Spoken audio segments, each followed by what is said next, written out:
Okay, so you're going to go ahead and enter his regular pay, and that should say 40 hours, sorry. And you're going to go ahead and enter the dates. Remember, if you just enter 10-13, enter, it should go ahead and format it like it says to here, 10/20, 10/27. Okay, and bold. Okay, so the hours worked, you're just going to go ahead and enter just from the sheet here.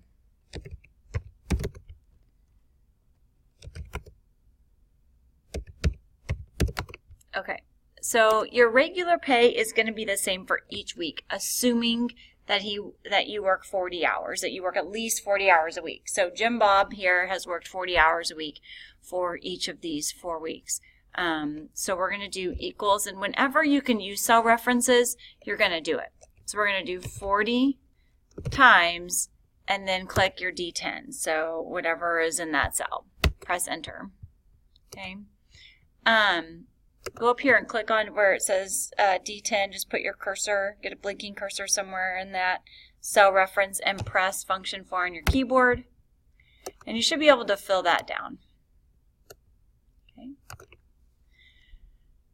Your overtime pay is going to be anything in excess of 40 hours times whatever there where it says 15. So so each of these will need to be individual formulas. So equals, we have an hour of 1 times, enter. Okay, so here we're going to do equals 1.5 times 15. I think I entered 115. That is just going to be 0. And here we have 3.5 equals 3.5 times whatever is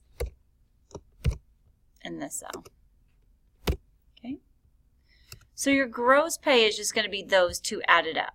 So when you're trying to add a cross like this, you have to add the two cells that you're you have to select the two cells that you're adding and where you want your answer to go.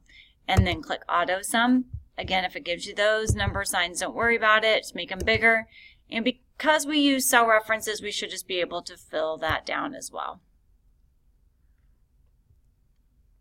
Okay, on your sheet, your worksheet, it says your taxes. You figure income taxes on the gross pay.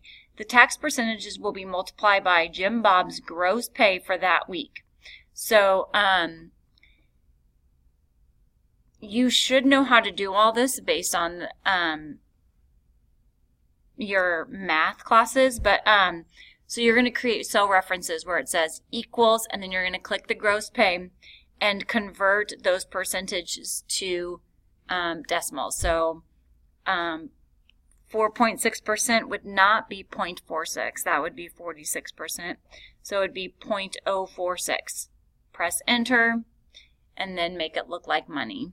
So I'll do the state here, and then from then on out, you should be able to figure that out. So times 0.046.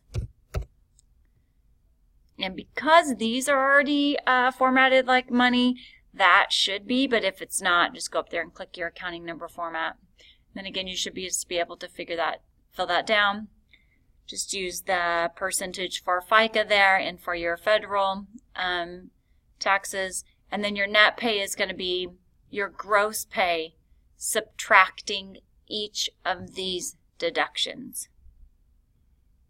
So it would be equals your gross pay minus your state minus FICA minus, actually what you would probably want to do is minus state plus FICA plus federal. So add those three together and subtract that amount from your gross pay, and that should give you your net pay for each of the different weeks. All right, and when you're done with that, you should be done for the day or for this project.